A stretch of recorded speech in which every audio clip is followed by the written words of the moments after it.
नमस्ते। स्वागत है आपका कहानियों की पोटली में। मेरा नाम है निशान सक्सेना। मैं सुनाता हूँ कहानियाँ। ये सुनते हैं आज मालगुडी डेज़ की कहानी कुल्हाड़ी। गांव में कभी एक ज्योतिषी आया था और भविष्यवाणी कर गया था कि वेलन एक 3 मंजिले मकान में रहेगा, जिसके चारों ओर बड़ा बाग भी होगा। ये सुनकर कोयल गांव वाले वेलन का मजाक उड़ाने लगे, क्योंकि वही गांव का सबसे बेचारा और गरीब आदमी था। उसके पिता के पास जो थोड़ी बहुत जमीन जायदाद थी वो उसने गिरवी रख दी थी, और अब उसका पूरा परिवार दूसरों की ज़मीनों पर बहुत ही थोड़े पैसे पर काम करने लगा था। विलन को ज़रूर 3 मंजिला घर मिलेगा, उसका मजाक उड़ाने वाले कहते। लेकिन 30-40 दिन बाद ये ज्योतिषी उन्हें मिला होता तो वो बिल्कुल सच भविष्यवाणी करने के लिए उसे ज़रूर शाबाशी देते। मालगुडी कस्बे के एक सिरे पर बने महल नुमा कुमार बाग का में वो अकेला निवासी हो गया था। विलन जब 18 वर्ष का हुआ तो उसने घर छोड़ दिया। उसके बाप ने दोपहर का खाना खाने में से देर लाने के लिए एक दिन उसे चाटा मारा। तब बहुत से लोग आसपास खड़े थे। विलन ने खाने की टोकरी जमीन पर रखी, एक क्षण घूरकर बाप की ओर देखा और लौट पड़ा। घर ना जाकर वो सड़क पर ही चलता रहा, तब तक चलता रहा जब तक कोई शहर में ना पहुंच गया। 2 दिन वो भूखा प्यासा रहा, भीख मांग कर खाता रहा, और मालगुडी पहुंचकर बहुत ठोकरें खाने के बाद वो बूढ़े के साथ बाग लगाने में उसकी मदद करने लगा। बाग अभी बूढ़े के दिमाग में ही था, जमीन पर नहीं उतरा था। जमीन जरूरी काम यही था कि एक एक करके इन पेड़ पौधों को सफाई करी जाए। बड़ी धूप में हर रोज वो हाथों से इनको साफ करता। धीरे धीरे जंगल साफ हो गया और फुटबॉल के समतल मैदान में बदल गया। उसकी 3 दिशाओं में बाग की सरहद बनाई गई।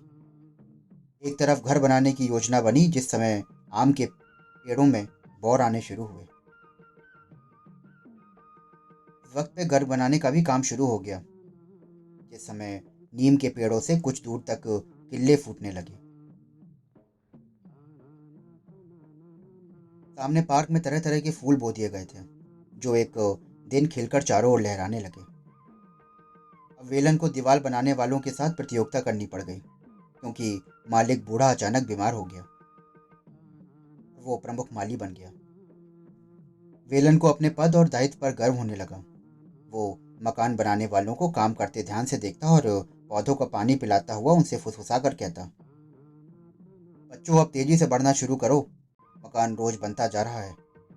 वो अगर हमसे पहले तैयार हो गया तो वो लोग हम पर हंसेंगे। वो पेड़ों में खाद डालता और जड़ों को हवा देता, डालियों को कतरता, उन्हें रोज 2 बार पानी से तर करता। लगता है वो प्रकृति के खेल रहा था, और प्रकृति भी उसके इशारे पर चल रही थी। मालिक तथा उसका परिवार जहाँ रहने आया तो उसने एक शानदार बाग उसको सुपुर्द कर दिया। घर के ऊपर एक गुंबद में आसमान भी खड़ा था। छज्जे नक्काशीदार लकड़ी से सजे हुए थे। इतने गोल खंबे, बड़े बरामदे, संगमरमर के चौकोर धारियों में लगे फर्श, बड़े बड़े से हॉल, सब मिलाकर भवन इतना शानदार होकर निखर आया था कि वेलन स्वयं से प्रश्न करता कि क्या कोई जीवित प्राणी इसमें रह सकता है। मैं सोचता था कि ऐसे भवन स्वर्ग में ही होते होंगे। जब उसने रसोई और भोजनशाला को देखा तो यहाँ पूरा गांव भोजन कर सकता है। ठेकेदार के सहायक ने उसे बताया कि हमने तो इससे भी ज्यादा बड़े भवन बनाए हैं, जो 2 लाख में बने होंगे। ये मकान तो कुछ भी नहीं, इसमें तुम्हारे मालिक का ज्यादा से ज्यादा 1 लाख लगा होगा। औसत मकान से ये कुछ ही तो बड़ा है। अपनी कोठरी में लौटकर वेलन इस मकान के विस्तार और शोभा के खर्च के बारे में देर तक सोचता रहा। उसका सर चकराने लगा।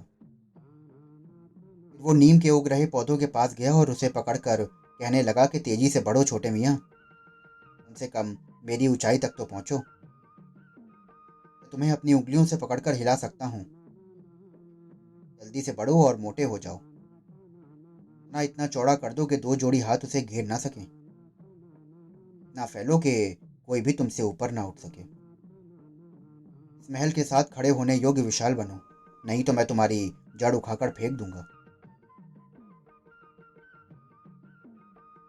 नीम का पेड़ जब तक इस कल्पना के आसपास पहुंचने लगा तो भवन को एक विशेष गरिमा प्राप्त होने लगी। साल दर साल की गर्मियों और मानसून ने उसके दरवाजों और खिड़कियों पर रंग रोगन जो पहले से चमकता रहता था उसे फीका कर दिया था।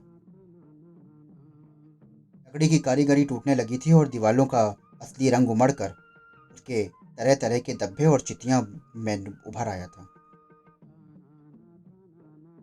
भवन की शोभा कम हो गई थी और अब वो और ज्यादा मानवीय लगने लगा था। नीम की डालियों में सैकड़ों तोते, मैना और रचे अनेक नामहीन पक्षी रहने लगे। उसकी छाया के नीचे मालिक के पड़पोते और अभी भी युवा पोते खेलते और लड़ते झगड़ते थे। मालिक छड़ी हाथ में लिए घूमता रहता। मालकिन जो गृह प्रवेश के दिन बड़ी शान बान से मोटी, तंदुरुस्त और इधर उधर घूमती फिरती थी, अब सूख कर बुढ़िया हो गई हैं। सफेद बाल पड़ गए हैं और बरामदे में कुर्सी पर बैठी उदास आंखों से पेड़ों की ओर देखती रहती हैं। खुद वेलन भी अब कुछ बदल गया है। अब उसे बाग की देखभाल में अपने सहायकों पर निर्भर रहना पड़ता है। उसके माँ बाप, बीवी और 14 में से 8 बच्चे मर चुके हैं। उसने अपने घरेलू जायदाद वापस ले ली थी। वो पोंगल और नववर्ष और दिवाली के दिनों में गांव जाता था और अपने साथ हमेशा नाती पोतों को ले आता था।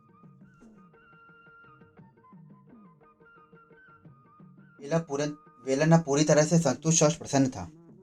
जीवन से उसकी अब कोई मांग न थी। उसके मालिक का परिवार भी शांतिपूर्ण जीवन से बीत रहा था।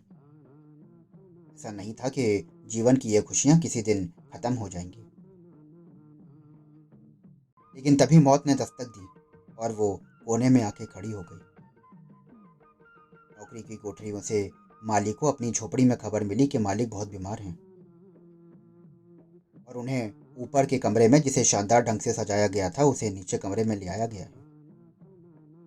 डॉक्टर और परिचित लगातार आ जा रहे हैं और वेलन को अब फूल तोड़ने वालों से ज्यादा सावधान रहना पड़ता था। एक रात उसे जगाकर बताया गया कि मालिक चल बसे। उसे एकदम ख्याल आया कि अब मेरा और मेरे बच्चों का क्या होगा। बेटे तो अच्छे नहीं हैं। उसका डर गलत नहीं था। बेटे सचमुच अच्छे नहीं थे। वो इस घर में एक साल और रहे और आपस में लड़ते झगड़ते और दूसरों के घर में रहने चले गए। साल भर बाद एक और परिवार किराए पर रहने आ गया।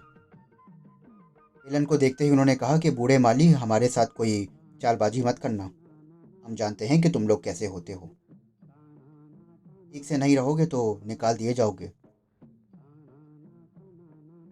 मिलन की जिंदगी असहाय होने लगी।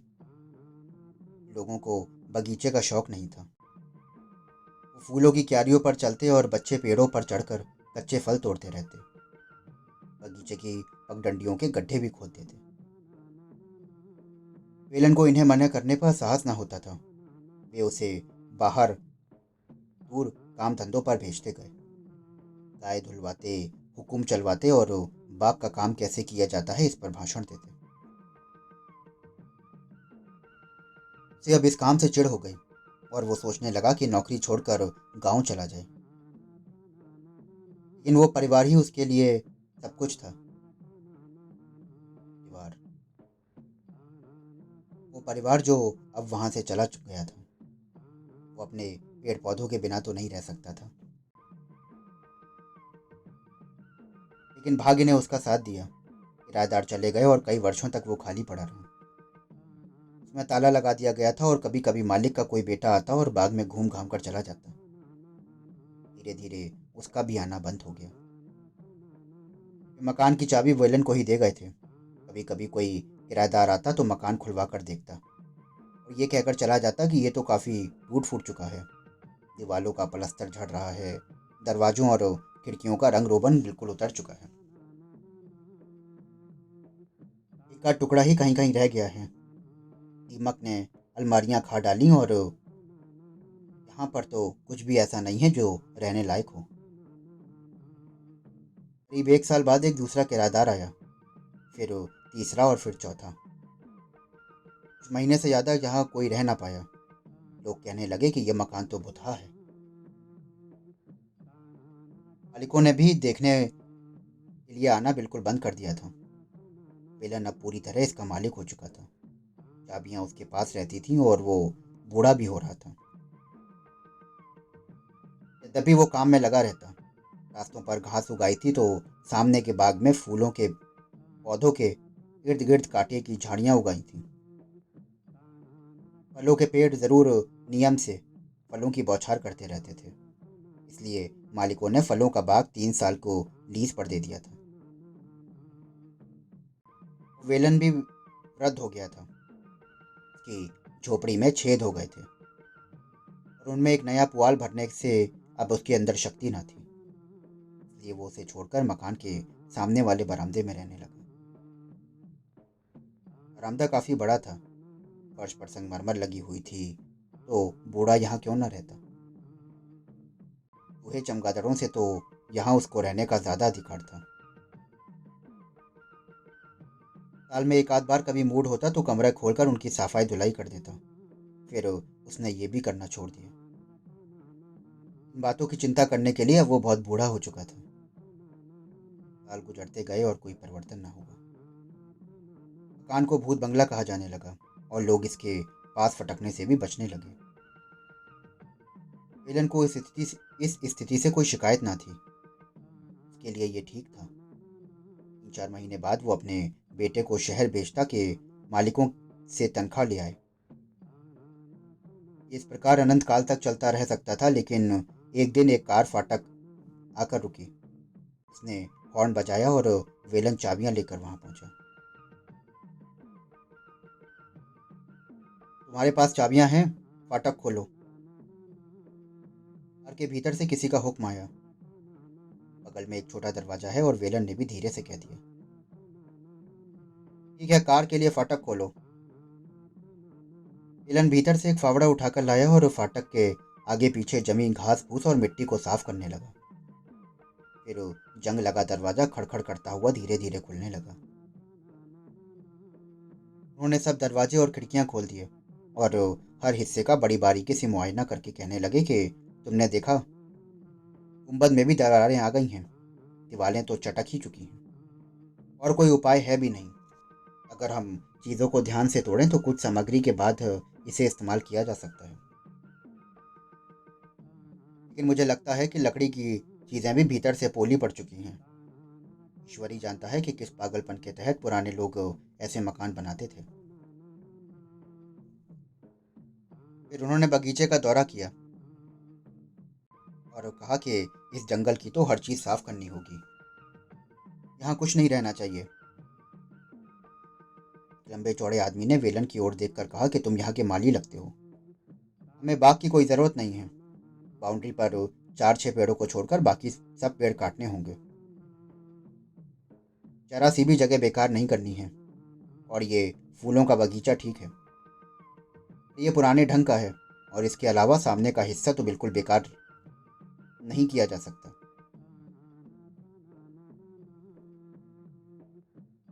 एक हफ्ते बाद पुराने मालिक का बेटा आया और वेलन से बोला कि अब तुम्हें गांव वापस जाना होगा। हमने ये एक कंपनी को बेच दिया है और उन्हें बगीचे की ज़रूरत नहीं है। वे फलों के पेड़ भी काट रहे हैं और लीज वालों को दे रहे हैं। हम उसका भुगतान तुम्हें कर देंगे। वे बगीचा और इमारत दोनों ख़त्म कर रहे हैं, इसलिए तुम यहाँ से अब चले जाओ। और अब यहाँ ज़बरदस्त काम धाम शुरू हो गया। बहुत से लोग आने जाने लगे और वेलन पर अपनी झोपड़ी में रहने चला गया। जब थक जाता तो लेट कर सो जाता। बाकी समय बाग में टहलकर अपने लगाए पेड़ पौधों को देखता रहता। से 15 दिन का समय दिया गया था। अब हर क्षण उसे कीमती महसूस होता और वो इन पौधों के साथ आखिरी सेकंड तक बना रहता। लेकिन नोटिस दिए जाने के 2 दिन बाद जब वो दोपहर में अपनी झोपड़ी में पड़ा ऊँग रहा था तो अचानक कुल्हाड़ी की आवाज़ सुनकर जाग उठा। उसके कानों में किसी बहुत सख्त चीज़ और पर पड़ती कुल्हाड़ी को खटखट सुनाई पड़ने लगी। वो उठा और बाहर की ओर दौड़ा। उसने देखा कि 4 आदमी नीम के चौड़े तने पर कुल्हाड़ियों से चोट कर रहे हैं। उसने डंडा उठाया और काटने वालों को मारने के लिए दौड़ा और चीखा कि रुको, इसे मत काटो। उन्होंने आसानी से सामने का वार बचा लिया और पूछने लगे कि लेकिन क्या बात है। विलन रोकर कहने लगा कि ये मेरा बेटा है, इसे मैंने बोया था और मैं इसे बहुत प्यार करता हूँ, इसे मत काटो। काटने वालों में से एक आदमी बोला कि ये तो कंपनी का हुक्म है, हम क्या कर सकते हैं। हम नहीं मानेंगे तो हमें बाहर निकाल दिया जाएगा और दूसरे लोग आकर इसे काटेंगे।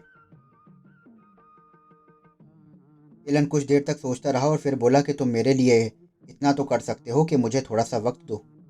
मैं अपना सामान बांधकर यहाँ से चला जाऊंगा, उसके बाद तुम्हें जो चाहे वो करना। मजदूरों ने कुल्हाड़ियाँ रख दी और बैठ गए। विलन पोटली बांधकर बाहर आया और बोला कि तुमने इस बूढ़े पर बड़ी कृपा की है। फिर नीम को देखकर अपना आंसू पोंछा और कहा कि भाई, जब तक मैं दूर तक ना निकल जाऊं तब तक मत काटना। मजदूर बैठे रहे और बूढ़े को जाते देखते रहे। करीब आधे घंटे बाद काफी दूर से उसकी बहुत धीमी आवाज सुनाई दी, अभी मत काटो, अभी मुझे सुनाई दे रहा है, मैं जरा दूर निकल जाऊं, इसे मत काटो, इसे मत काटो।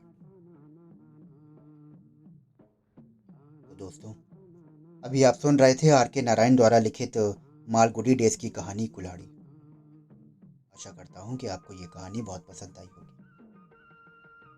अगर आप मालगुडी डेज की और कहानियाँ सुनना चाहते हैं तो हमारे चैनल को फॉलो करें। मैं फिर मिलूंगा आपसे एक नई कहानी के साथ।